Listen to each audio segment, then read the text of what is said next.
way. And I had the pleasure of not so long ago parading the sidelines this time of year at St. John Fisher College with this gentleman, Tyler Dunne, Go Long TD, joining us on the show. Ty, always good to catch up, my friend. Football's in the air, man. It's such a fun time of year. What is going on? What a pleasure to hear that voice, man. Love those times. On the sideline, right? Standing there for 3-4 hours, your back's going out. I always think about these coaches, too. They do a lot of standing and a lot of sitting. And they all kind of had just brutal back problems. So, hat tip to all the chiropractors out there. But, yeah, that's where my mind went as you share that. What's funny, too? I don't even know what I'm saying is controversial. I don't even know what you're talking about. I guess I'm bullish on these Browns to an extent. I walked back the controversial part. I don't think it was controversial. People in Cleveland loved to hear it.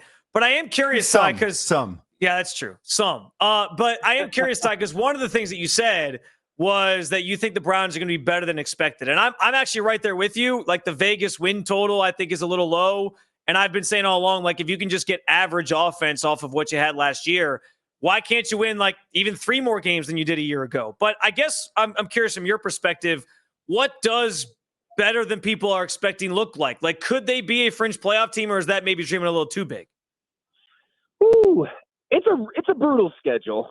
Start there. You look at September, October. If they can survive the first month and a half, and a lot of these young players can grow and figure out what they do well and have a role, I don't think it's outlandish to think that Cleveland can at least hover around that in the hunt graphic by Thanksgiving. Maybe that's the goal, right? Let's show up in the in the hunt graphic. But that's always more than wins, right? More than wins, more than losses. I think it's a matter of how does it look.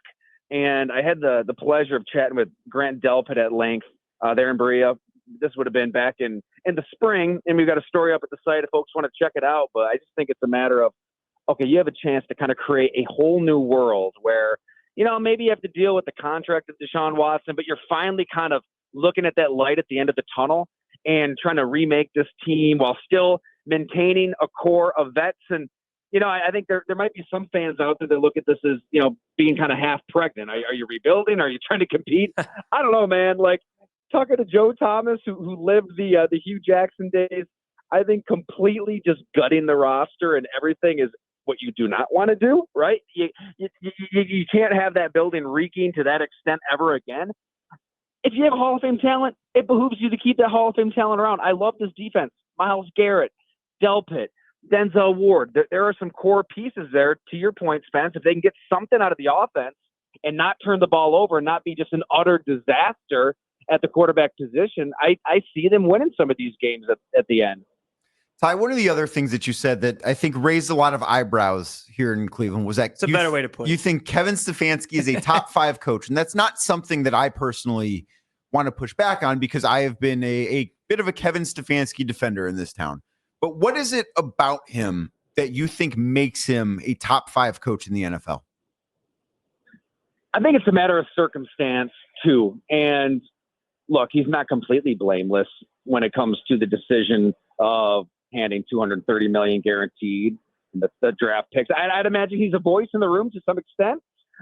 So this isn't just to completely, exonerate him from what may be the worst trade in modern NFL history, if not NFL history.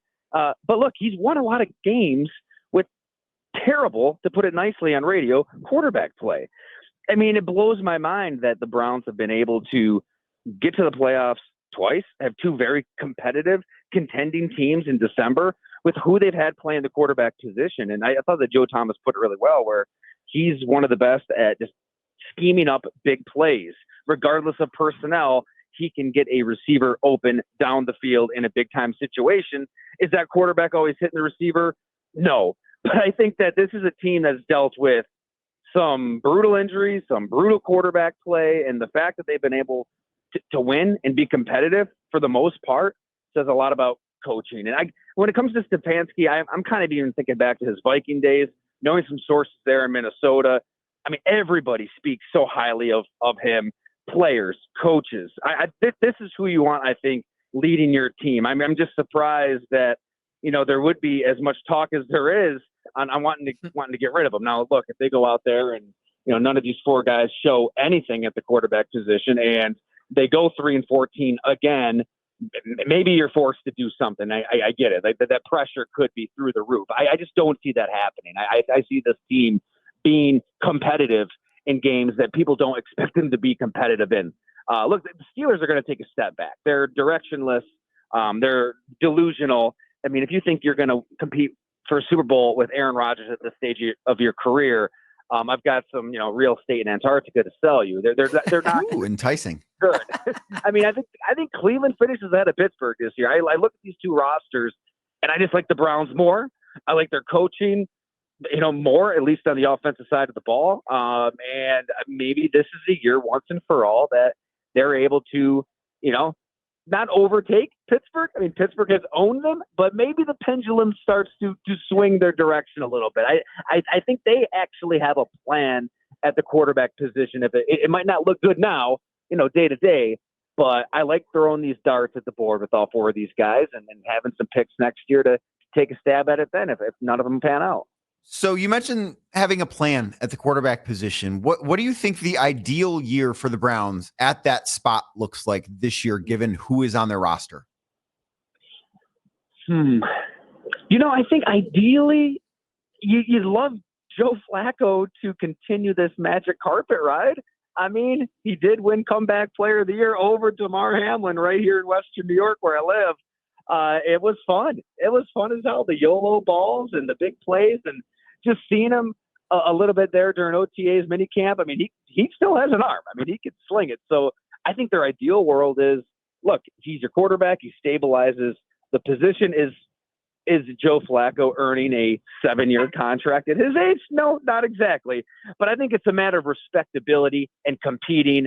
And yeah, that would be ideal. But I think also you'd love to maybe see something out of one of these rookies, whether it's Shedeur Sanders, for a few games late in the season, maybe similar to, if we're talking ideal world, right? I'm not saying this is going to happen, but ideally Flacco keeps you competitive.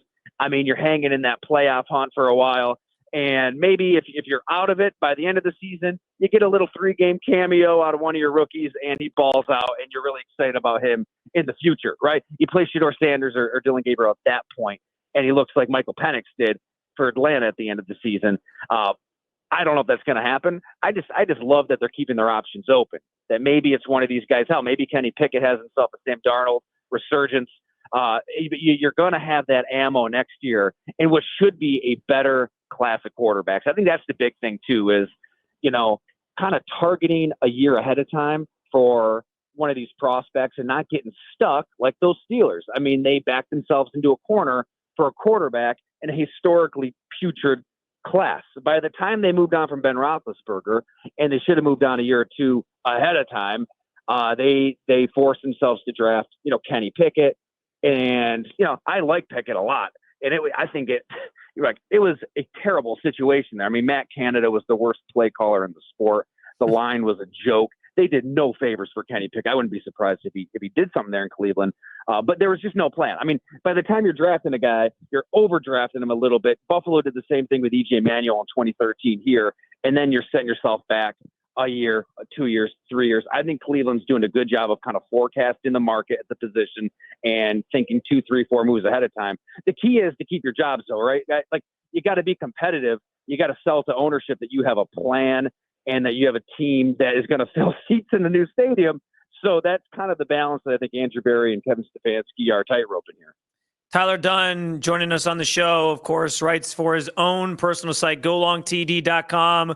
And this isn't hyperbole when I say this. Like, Ty is, to me, one of the best feature story investigative writers in this business, man. Like, he's awesome. If you haven't subscribed, please do. He's got that story about Grant Delpit he mentioned. You want to check it out. It's really well done.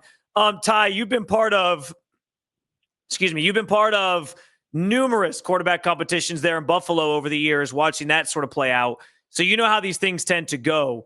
When do you think the Browns need to sort of know who their starting quarterback is, or at least internally indicate to the team who their starting quarterback is throughout the next month or so?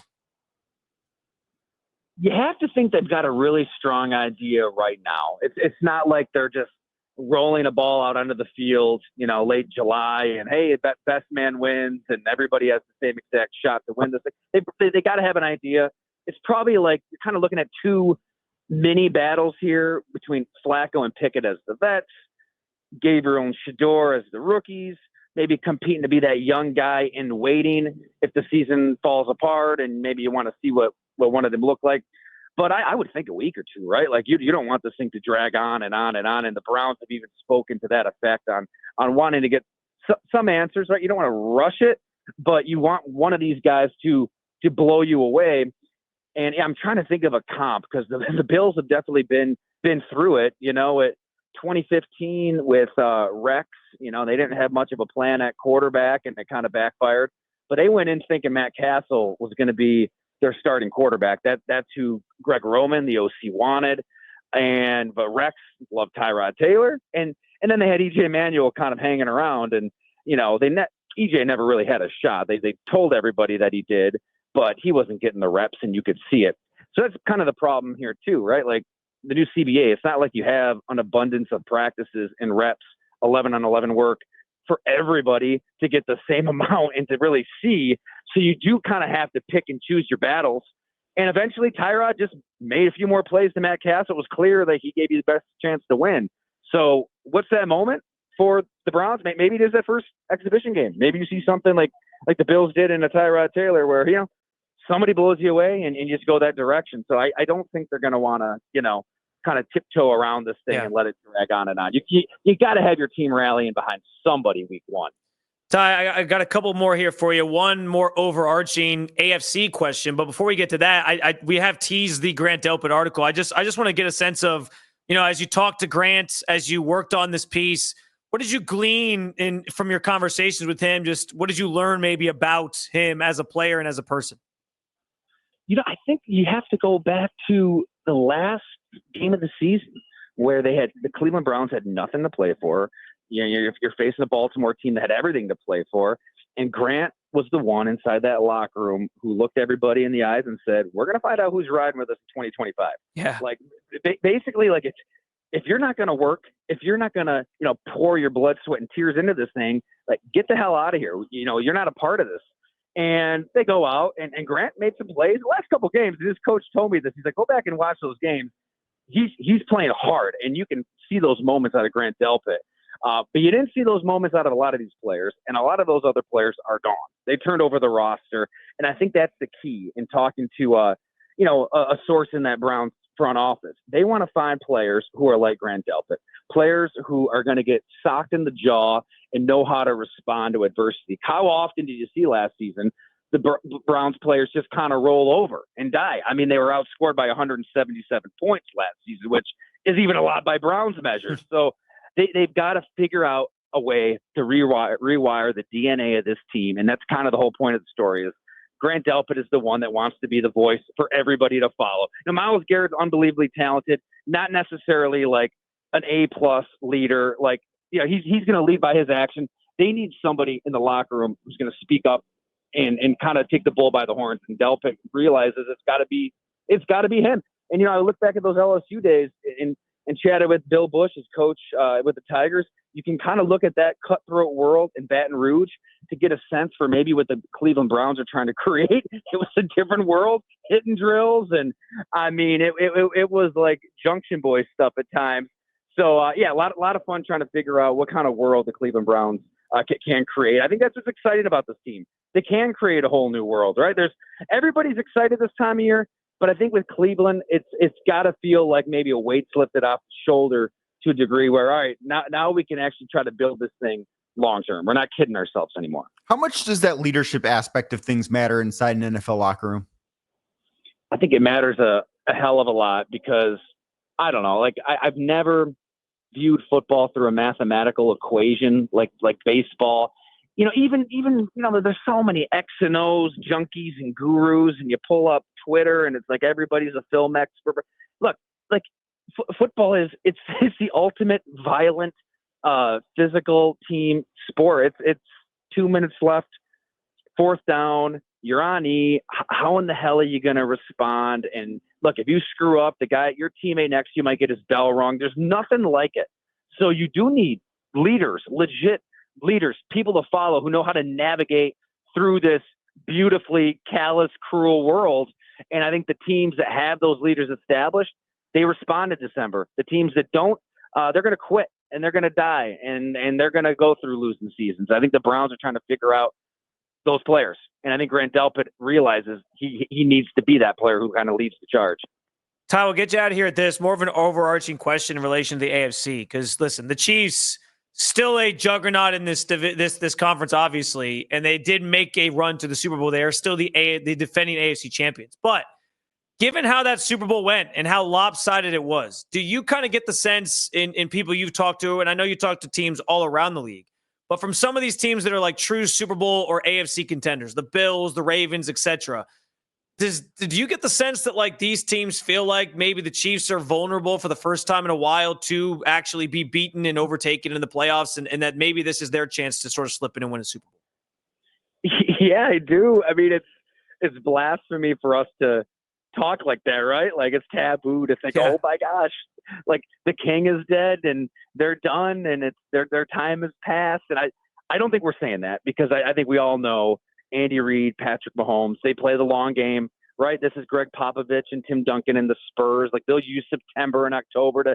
tinker and toy. I mean, it's crazy they won 2 more Super Bowls without Tyreek Hill and with an offense that was kind of a pop gun offense at times. They're still at the peak of their powers as long as Mahomes is the quarterback. But yeah, to your point, I think that they look vulnerable. It's clear in the Phillies Super Bowl and even the Tampa Super Bowl, the COVID year a while back. If you've got a D-line that can get pressure on Mahomes and you don't have to blitz, I mean, Vic Fangio didn't blitz one time in this Super Bowl. You think back to the Tampa one. What was the number? I think Mahomes ran around for 497 yards before getting sacked and before throwing incompletions and like he was running for his damn life against the Buccaneers in that game. You somehow have to get a pass rush without blitz. And if you've got that, and then you've got an offense of your own that can put up 30 points. Yeah. I mean, Bills have it. The Ravens have it. You know, the Bengals at least have the offense. Who in the hell knows what they're going to have on defense? I think every team that has one of those quarterbacks at least can stick with Mahomes, and I wouldn't be surprised if somebody finally overtook them in the AFC. Probably not Cleveland quite yet, right? Not yet. You do have to figure out the quarterback position, but I think that they absolutely have a little direction 1 through 53 on what and how they want this thing to look like from a roster standpoint. Hey, we get it. You can only take the love for Cleveland so far at this point. We're right there with you. So Tyler Dunne, I haven't been drinking yet. It's still a little early. It is a Friday though, so I wouldn't blame you if you were. The weekend starts a little early. Tyler Dunne, he does a tremendous job covering just the NFL at large over at golongtd.com, his own site. Like I said, I mentioned it a couple times, but go check out that piece about Grant Delpit. Really, really insightful stuff. Ty, you know I love having you on. You know I always love catching up. I hope we get a chance to do it in person at training camp at some point. But until I get to see you, man, take care of yourself, all right?